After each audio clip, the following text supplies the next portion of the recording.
Good morning, everyone. Good afternoon, good evening as well. This is Joseph Trevisani from Worldwide Markets. Welcome to our webinar today. We seem to be talking about politics a lot, but there's really no avoiding it. Now, as you know, when I have these webinars, I prefer anyone who has any comments, criticisms, or anything that they'd like to add, please do so, and I'll be more than happy to stop and consider what you have to say. I do prefer running these as colloquiums rather than as lectures. Okay, let me just put that up. Okay, let's go. We seem to be talking about politics a lot here. The American election, of course, I'm based in the United States, in New York City actually, dominated the news in this country for the past, since the end of the summer vacation back at the end of August. However, in my mind, as I wrote in the précis for this, the potential for dislocation to the world economy and really to the political setup of the past two generations is far greater from the Italian vote, in extension, of course, this in 2 weeks on December 4th. And the reason is quite simple. The United States election, whatever you think of the candidates and the result, took place within the accepted confines of the United States constitutional system. People may not be happy that Clinton lost, but as far as the system as it exists, as it existed before the election, and the same system is there now, Mr. Trump won the election, as they would say in the old days, fair and square. There is no real threat to the United States constitutional system, which would create havoc, of course, and a great deal of uncertainty around the world from this election. It is possible, of course, that this election will impel a constitutional change that would bring the election of the president to the straight popular vote. Be that as it may, the election itself, as I said, as upsetting as it may be to many, and joyous to almost an equal number of many, will not have any effect on the institution of the United States government and how it functions. It's politics. It's not revolution. The potential from the Italian vote on the 4th is quite different. And I say potential. Ostensibly and factually, the vote on the 4th is about a constitutional reform that will let the current Prime Minister, Matteo Renzi, implement reforms to the economy which are probably needed in a much more efficient fashion. And before he interjected himself into so let's deal with two things. Let's organize how we're doing this. First, I'm going to talk about the actual process and what's going on and why this isn't actually an issue. And then I'm going to talk about some of the reasons why it seems to have morphed into a vote on far more than just constitutional reforms. In a way, there is a definite parallel, and these things do not take place in isolation. There is a parallel with the British vote and EU membership. There is a parallel with the United States presidential vote, which in many ways became a vote for many people, not all of them, but many people, probably the majorities in some of the deciding electoral states, Michigan, Wisconsin, and Pennsylvania, on the economic policies, not just of the current administration, the Obama administration, but going back 25 or 30 years or even more. I would say 25 years. And the globalist policies are the same policies. The globalist and the integrative policies are very much the same ones that were voted on in Brexit and potentially here. And to top it all off, of course, we have a French election coming up between Fillon, who beat Alain Juppé, and probably Marine Le Pen. So there are winds of change stirring throughout the industrial world. There are many threads that go into this, but certainly one of the basic threads is economics. Okay, so let's go back. What exactly are we talking about? Now, this vote, what we're looking at here is Italian per capita GDP. The vertical line is the advent of the euro. I mean, as far as what I'm talking about, except for some other issues, on the economic side, this is kind of what it's all about. Since the euro, since the advent of the euro, the Italian economy per capita has gone down. These are World Bank figures. I'm going to give you another example, and then we'll move right on to same one. Okay, this is annualized year-to-year Italian GDP. It was very hard to find Italian GDP figures going back for 2 generations, what I was really looking for. Now, there are various measures of this, of course. I have seen other claims that since the euro, which started as a commercial enterprise, a commercial product, meaning traded by the banks, on January 4th or 3rd, 1999, I know because I was sitting on a trading desk when that euro started trading, and it went remarkably smoothly. I know I've mentioned this in the past webinars, and not recently. The market adapted to it very well. The EU did a very, very good job of preparing markets and individuals for the advent of the euro. That's a long 17 years ago now. It doesn't seem like it, but it is. January 1999.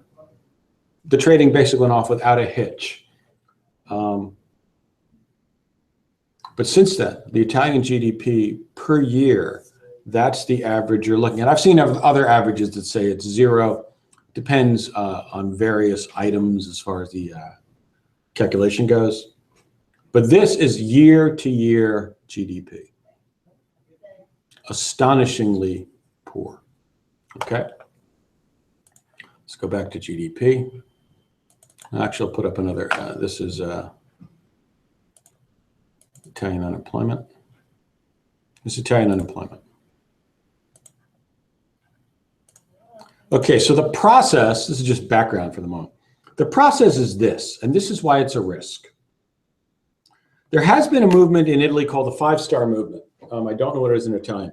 And I'll give you some color, of course. My background is Italian. My father is basically an Italian citizen, or was.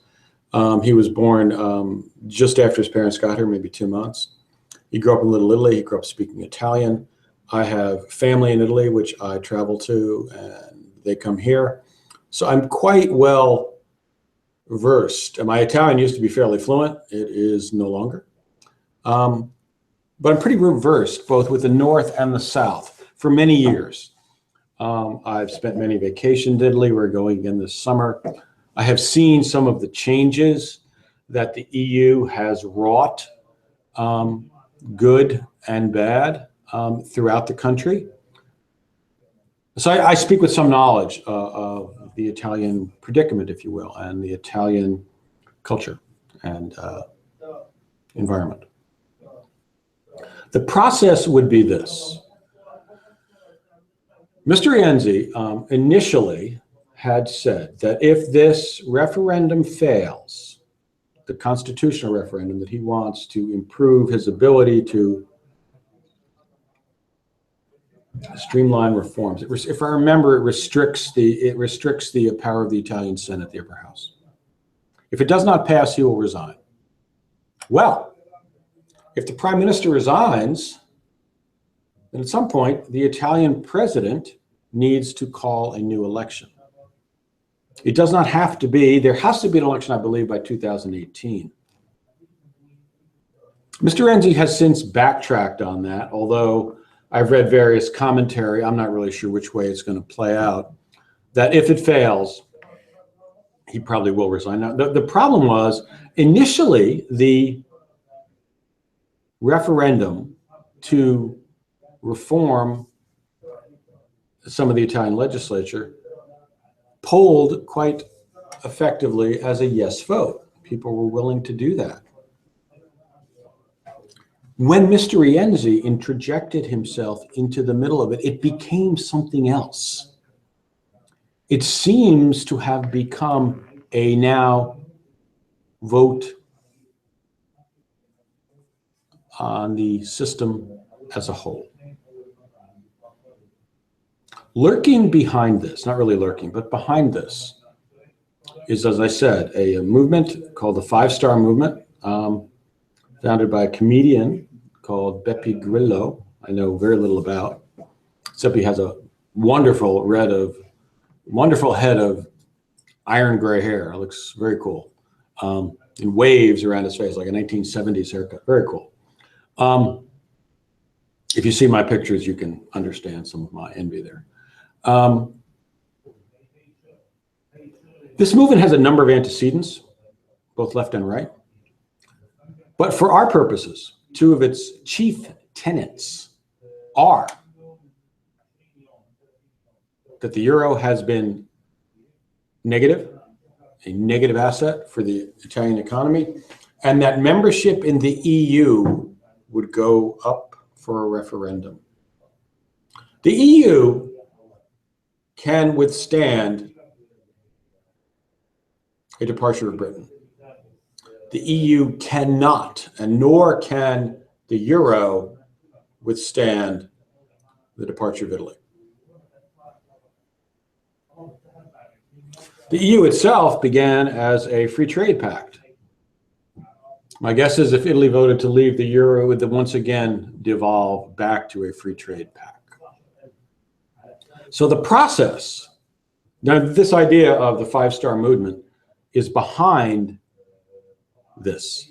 It seems, can't poll everybody in the country, that once Mr. Renzi injected himself into the debate, he apparently thought that the Italian people, the populace, electorate, would not want to spur sort of the economic uncertainty and chaos that would likely take place, although I think it's probably exaggerated.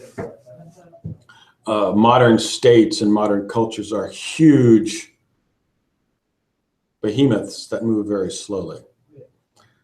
And they have a long longevity just on the basis of their institutions, their bureaucracies, and their shared culture. We see that in the United States. We see that everywhere, really. The barbarians are not at the gates. They don't break down and break in and culture ends. That's not the way it works in the modern world. Although it did work that way for some time during the Second World War. So it is always possible. This is part of European history. Okay. So when Mr. Renzi injected himself into the debate about this constitutional reform, it became a vote on the system. And the reason it became a vote on the system was because the 5-Star Movement was in the background promising real change. One thing we have seen in the Western world, parts of the Western world, is a serious hankering for change. Revision, if you will, perhaps, You can call it what you will in the case of England and the UK. I will note that before Brexit, as here in the United States, all the pundits are wrong, all the polls are wrong.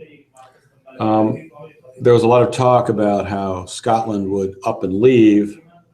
You haven't heard much about that if the Brexit vote went through. You haven't heard much about that lately, have you? And I think the reason is quite plain. If Scotland, and I will stake, anyone want to bet a dinner on this, I'll be glad to, or several dinners.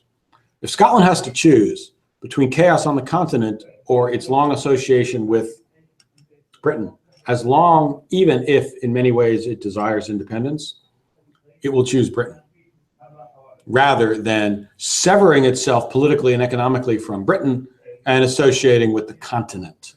How could anyone look at what's going on the continent right now and say that this is a better choice? My estimate is the Scots will not do that either. Scotland and England may have a rather humorous and contentious relationship, but they share many, many things. Now, if anyone is Scottish in the audience and has a different point of view, send me an email. I'll be glad to talk about it.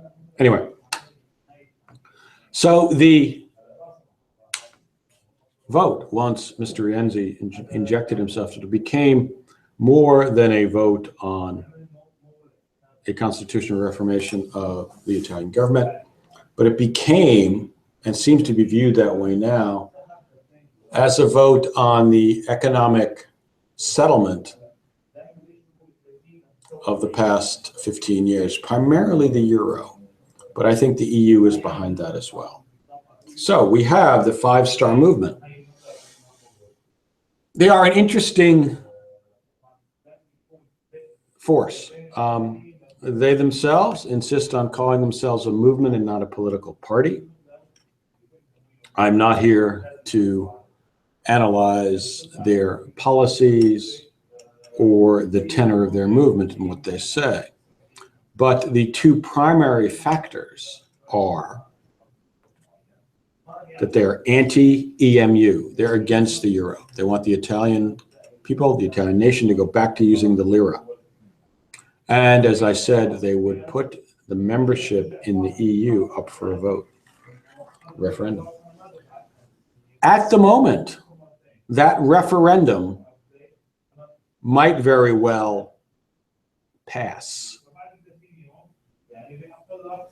So what would be the process? Let's go through that, and then we can talk about some of the reasons behind this, some of the currents in European politics right now. We'll have to touch on some cultural issues. It's unavoidable. These issues fuel both resentment and votes, and they have to be considered as part of the picture. Okay, so the sequence of events would be this. December 4th, there's a vote on this referendum. Right now, it seems pretty much destined to fail. The vote is running about between 55 and 60% against passing this referendum. Mr. Renzi has said he will resign. Now, the current thinking of many analysts is that he will, but in the long run, it doesn't really matter. He supports this referendum. If it fails, and he doesn't resign, there will have to be elections shortly. And in fact, there will be elections anyway. It's really a matter of timing. But let us assume, just for the process of speeding up our own considerations here, that the referendum fails. Mr. Renzi resigns. It is then up to the president, whose name I have shamefully forgotten, to call an election, whether sooner or later, but there will have to be an election. Now, under Mr. Renzi, they put through a reform of the devil of the Italian political system is that it's very, very, because of their representation, it's very, very, I think they have proportional representation. The United States has winner take all, basically. Britain largely does too, but Italian is proportional. So that means whatever party gets a certain number of votes can send a representative to the Chamber of Deputies. Well, if you have Italy's governments, I think in 70 years, they've had 50 governments or 60 governments. The proliferation of small parties makes governing very difficult because you have to put together a coalition. Coalitions are inherently unstable, especially when they have many participants. And it's very difficult to get anything done. And the real power is the bureaucracy, which continues year in, year out, decade in, decade out. They're the ones who end up really running the country, not at the orders and the legislation of the government, because the governments are so weak that they revolve on a merry-go-round. Of course, once bureaucracy gets entrenched, it becomes its own rationale. Government bureaucrats and government institutions are an interest, are a special interest all of their own. And their views are not necessarily those of the country. And this has certainly happened in Italy with the strength, and one might also say the difficulties of operating within that kind of structure for individuals. Bureaucracies tend over time to stifle innovation and all of the things that we know about if they're not kept in check. And it's very difficult to keep them in check in Italy because of the nature of the coalition governments. So Mr. Renzi put through a reform to the political system, which now says, and it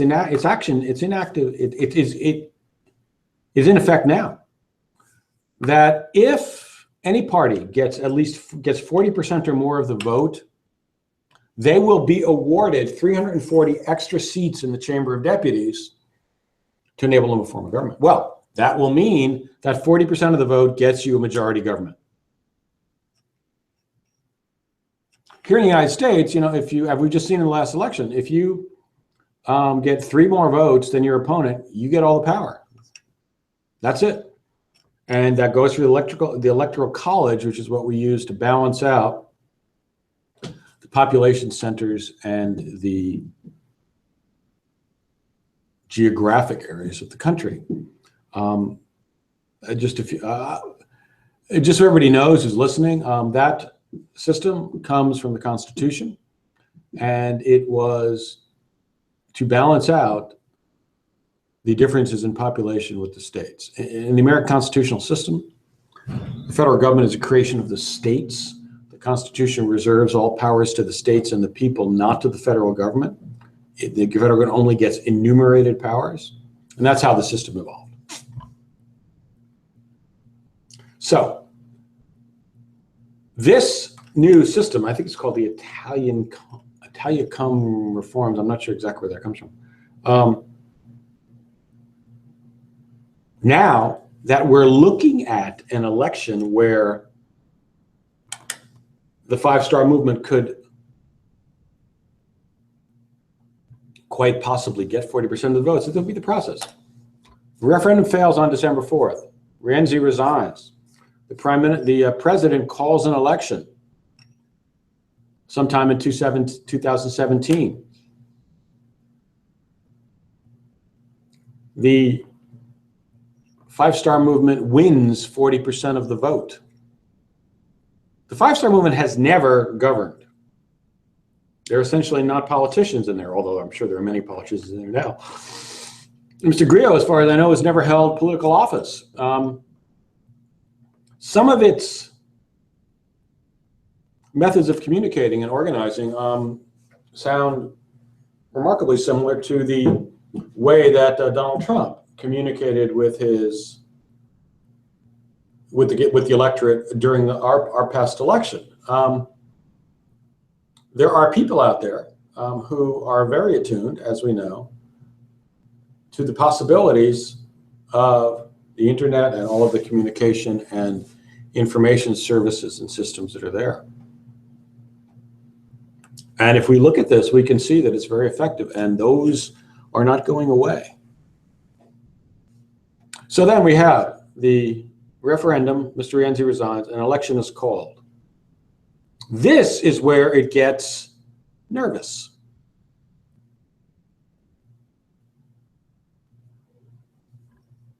Will the polling and will the media, remember the media in Britain was dead set against, almost all of it, not entirely, but almost all of it, dead set against leaving the European Union. The media in the United States, the vast majority, certainly of the old media, the televisions, the newspapers, things like that, was dead set against Donald Trump. Dead set. I don't know how the Italian media would play this one, or what their opinion would be. As I said, the five-star movement has as much of its antecedents in the left side of Italian political spectrum as the right. And the Italian left has historically, at any rate, been a far more powerful force in Italian national life than almost any other country outside of the old Soviet Empire, at least in Europe. So it may very well have great drawing power for different reasons, of course, across a wide spectrum of the Italian electorate, which would be quite considerably different than both the Brexit vote and the US election. Nonetheless, there are winds of change blowing here, and you would have to be in an underground bunker not to notice them. So we get an election called in 2017. The five-star movement wins. This is where the fears for the euro and the European Union blossom.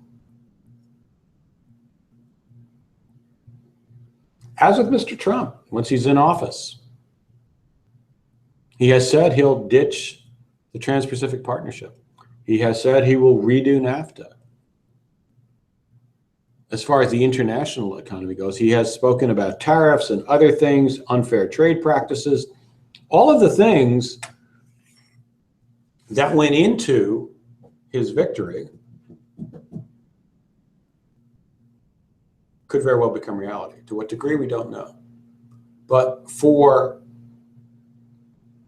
people trying to judge, it's a concern. Markets. Now, we can look at the stock market, of course, and say, at least in the United States, whoa, they like it. There are reasons for that, which have nothing to do with international trade. But in the United States, the current market judgment on a potential or the impending Trump administration is a positive one. It is not inconceivable. By and large, the British stock market judgment on Brexit has been positive. It's not inconceivable that all of this would be true in Europe as well. There are reasons for this. Okay, so we get to the election and five-star wins. Say they win 40%. So as long as if we're looking to see the potential here, we have to might as well go with the most earth-shaking result. So five-star wins. This is where it gets fun from a trading point of view. How does Italy, well, do they keep their promise to take Italy out of the EU, the EMU, to go back to the lira? Do they then put EU membership to a vote? Right now, people say, when polled on this question, departure from the EU wins.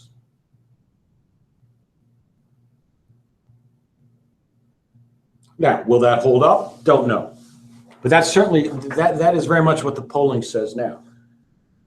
How does Italy leave the euro? I don't really know. No one's left it. Italian debt, government debt, third highest percentage in the world, I think, is denominated in euros. What would happen if Italy suddenly reconstitutes the lira? People would sell it to the max. So the actual process for leaving would be tremendously difficult. I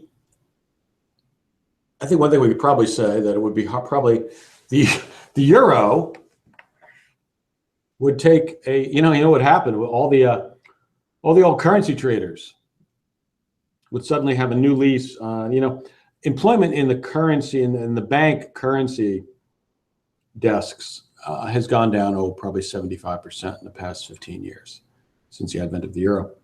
If the euro starts to disintegrate, then all of us, not quite elderly, but we're certainly not 25 anymore, would have great job prospects again. I'm not sure I want to return to a bank trading desk and do with that kind of high pressure environment anymore. But it would be interesting because there's no one around who knows how to do that anymore. It's all automated now. Anyway, forgive my personal reminiscences here. So Italy votes in 5-star. 5-star starts the process. If you want volatility, you got it. Does anyone in the 5-star movement really have any idea what this would entail? I doubt it. Does anybody have any entail? No. And there's an interesting playback on this, because as this moves forward, the British haven't even activated Article 50 or whatever it is yet. How? With the pending, if this referendum fails, as it seems like it will, everything's up in the air.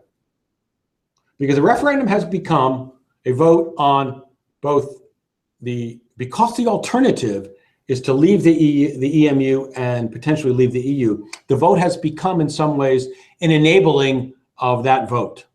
This vote has become an enabling of that vote, meaning the vote on the referendum has become a vote on enabling the population to judge the effects of the euro and the effects of the EU.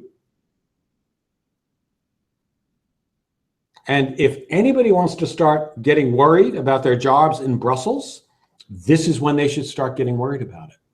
So the idea of a few months ago, just, a month ago, 2 months ago, that before the American election, when everybody was talking about the American election, that there would be this hard Brexit, that Europe is going to take this severe view of Britain, I think is about to disappear.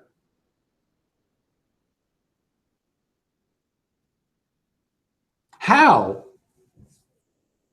does Brussels and the European bureaucrats and the European politicians take a hard view of the UK's departure from the EU and forcing a difficult settlement on the Brits, which they can do. They can cut their nose off to spite their face. They can do that. If the Italians have then rejected the referendum and have enabled, even if Renzi doesn't resign, they're going to have an election. This is a parliamentary system. It's basically a vote of confidence in Mr. Renzi's rule and the rule basically of the whole system. If that vote of confidence fails, there's going to be another election. The election is going to be contested, and one of the contestants is going to be the 5-star movement. This happens very quickly, December 4th. Long before Britain even activates its departure clause. So how will the European bureaucrats, knowing, now you can be stubborn and believe in what you're doing and simply refuse to bend. That is possible. But as we all know, it's generally not the palm trees that fall over in hurricanes.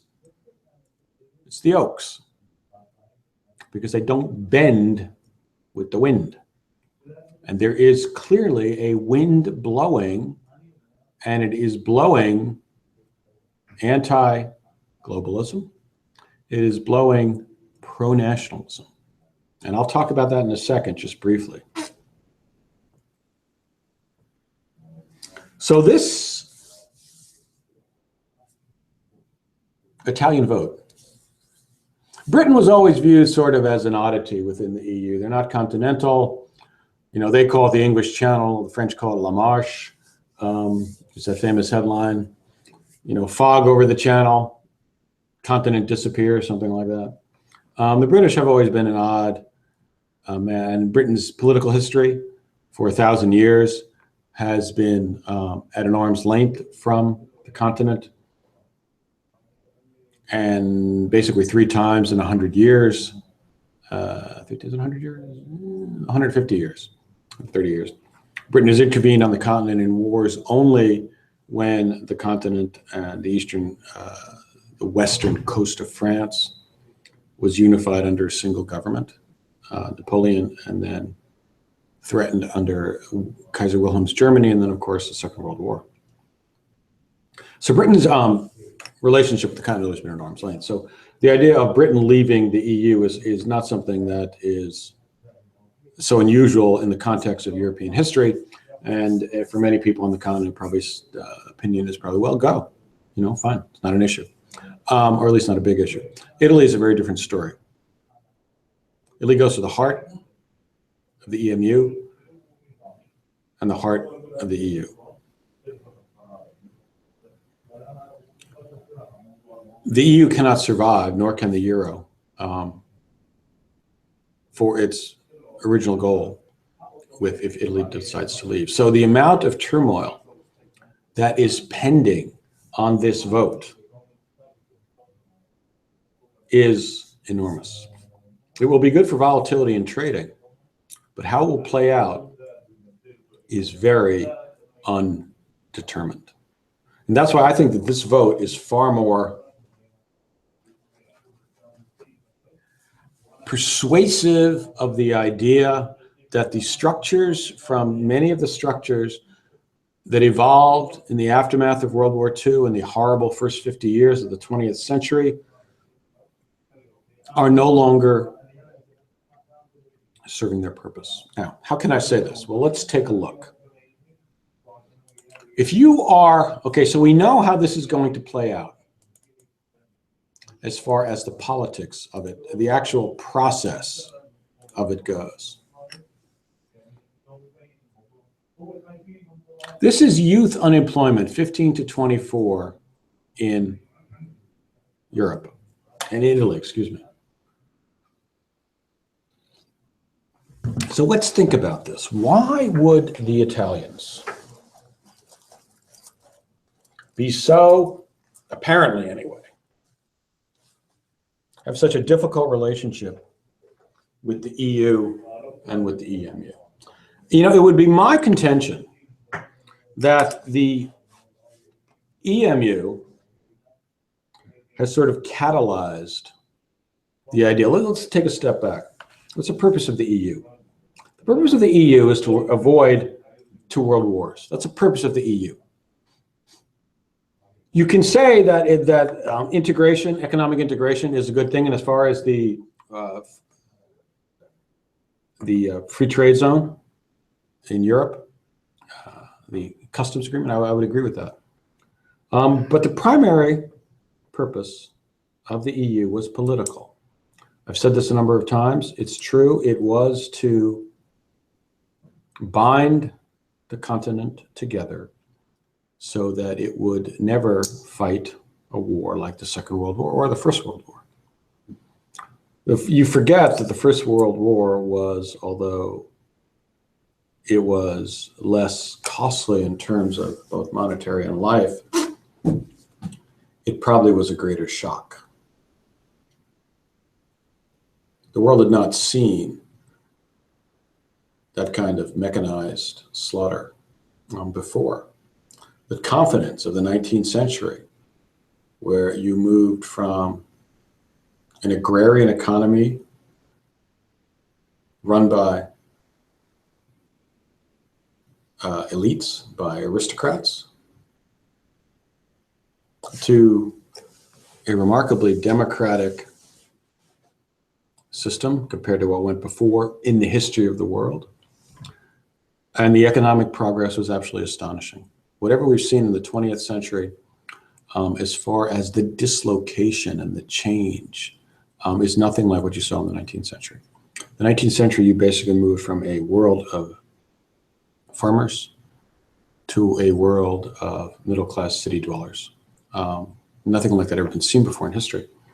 So the World War I was I think, a greater shock to the psyche of Europe than World War II. Be that as it may. And if anyone wants to see this in terms of Britain, one of the best I know of course, is Downton Abbey, which everyone knows. Anyway, okay. Where were we? So the EU's basis is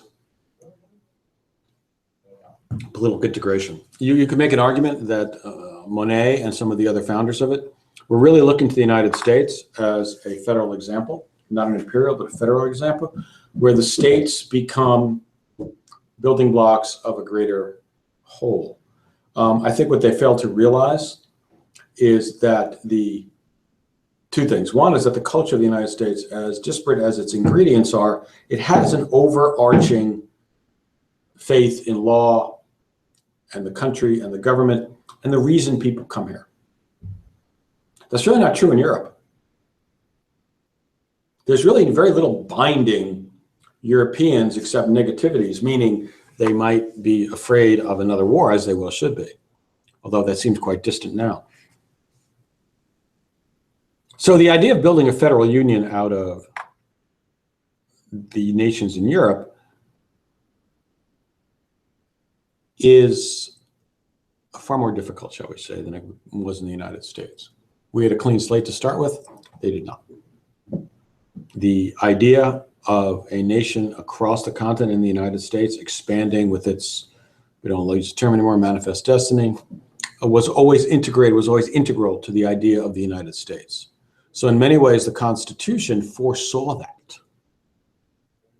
Its system, federalism, powers to the state, enumerated powers, is designed to facilitate union across a continent-wide nation, where there are bound to be large differences, both in culture and in outlook and in even political views, especially political views, across the country, but to permit those to operate within an organized whole.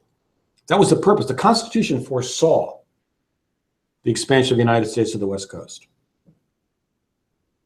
It actually didn't take long for the differences between the frontier and the established colonies to surface. Less than 50 years in the presidency of Andrew Jackson. Okay, so that's another story. That's not true in Europe, much more difficult. So the political idea of the Union was behind the economic integration. The economic integration, which started with the Steel and Coal Pact, moved into the Customs Union and all of the things, for many years, I think, benefited the people of Europe. Governments must provide both security and then benefits. Economic growth is what we qualify now for their people, or they lose legitimacy.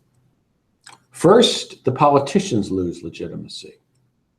And if we're lucky, and have been so far, it doesn't go any further, meaning the system doesn't start to lose legitimacy. But over time, if there is enough dissatisfaction and changing politicians doesn't work, then the system starts to lose legitimacy. And this probably happens much faster now than it did 150 years ago or 200 or 500 years ago. This is one of the things that is happening in Italy. This is youth unemployment, 15 to 24. This constitutes a crime of government. And the reason I say that and use a strong term is because modern governments are very much economic entities. And if you have, it's actually not much better if you go out to age 35. If you have an entire generation where unemployment, by the generous definitions of government, is 40% for years on end, those people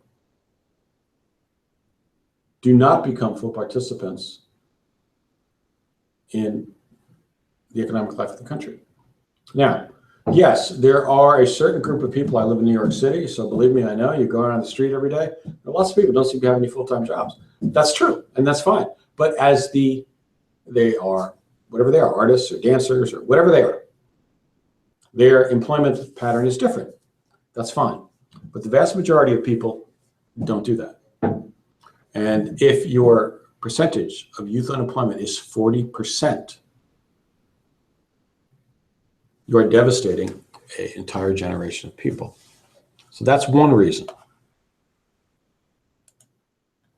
Let's look at another one. This is total unemployment. Now, this is not quite as dramatic, and it's very hard to find good Italian long-term statistics. Now, what's the difference between this and the same chart in the United States? Well, the chart in the United States goes like this, and then it comes all the way back down to here. Italian unemployment has recently, and this is only to 2015, it's now gone back up. Now, chart is not a percentage, this is absolute. And one of the things you have to know is that the Italian government, the Italian population is pretty much stable. It's going to start shrinking shortly within the next 10 years, but it hasn't yet. So this rise is on a stable population base, meaning this is an absolute rise in percentage. Let's look at another one here. It's the one I had up before. And if you're looking at a particular reason as to why the Italians are not happy with their government, this is it. More than anything else. Per capita GDP has gone down since the euro. Now, you can say that this was caused by the recession here in 2008, and you'd have a very good point. But what is happening is that it's now 8 years since the recession. And you can make a very credible argument that one of the things that caused the recession and its attendant miseries were the economic policies of the governments leading up to it. But if you as a country, as a people, are seeing this, and not only seeing it, you're feeling it. I know here in the United States, almost no raises from a vast majority of people since the recession. Not at all. 2% growth, 2.1% growth over the time. Italian 0.34% growth. The euro has been a problem. How could that be? Free trade, no more cost for translating currencies. Well, currency traders are out of work. The basic problem of the euro is that it, as we all know, supplies a uniform policy for the entire continent. But for the economies that are not as efficient, it makes their currency expensive. And for the countries that are efficient, it makes their country weak. Think of it this way. If Germany had a Deutsche Mark and not a euro, vis-a-vis the dollar, the mark would be far more expensive than the euro is, per unit of export, which means that the Mercedes and BMWs and German machine tools and everything else would, for the rest of the world, be far more expensive. I'm not particularly picking on Germany. This is simply a fact. Because remember, the idea of the union is based in politics. Economics are an afterthought, which is why it's not working. I'm not sure there is a way to make it work, but it isn't working. So Germany gets a huge advantage by being part of a currency union that has Spain and Portugal and Greece and Italy in it. It keeps the euro relatively cheap. It keeps German exports relatively cheap, which means Germany gets to export a whole lot more. What does it do on the other hand? It makes Italian exports and Greek exports, Spanish exports, relatively expensive. So within the euro, there are winners and losers based on the euro. It has taken a while, I think, for this idea to come to fruition, as in people understand it, but I think it has. Another issue here, and we have to touch on it whatever you think about it, has been the disaster from a domestic political point of view of Europe's immigration policies. You can say what you want about it, and I'm not trying to pass judgment on it one way or the other. But its effect within the countries, because those policies were not determined by national governments. Germany decided basically unilaterally to take a lot of immigrants. And because of that, and because of the EU rules on internal migration, everybody has to accept that, whether they want to or not. Behind this idea is what is the problem and also the concept of what is the largest political entity that can gain the loyalty of its people and maintain it. And what we are seeing here is that it appears to be the nation state.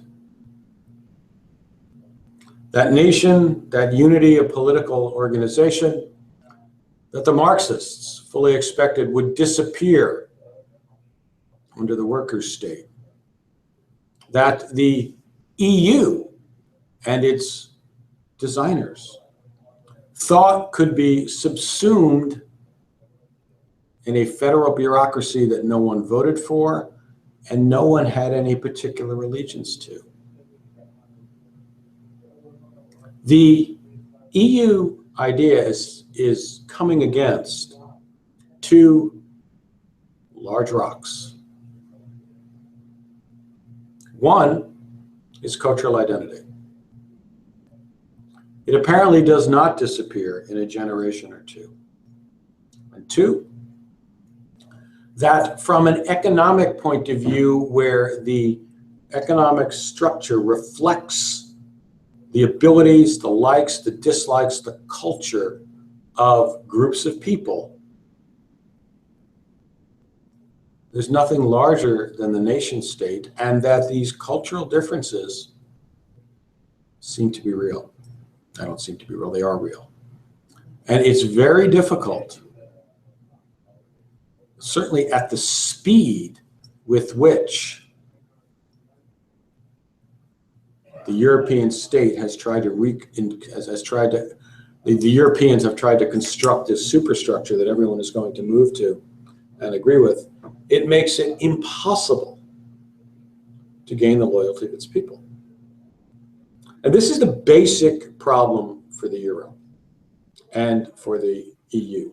The euro has not delivered economic rewards for many of the people, and I would say the majority of the population underneath the euro control, the eurozone. And two, the idea of a political union that does not reflect the loyalty of the people under its control becomes an imperial union. And democracies can vote it out. Okay, folks, I thank you very much for your attention. I hope this has been fairly useful. It is one of my favorite topics, of course. In the modern world, everyone likes to ignore cultures, but really our basic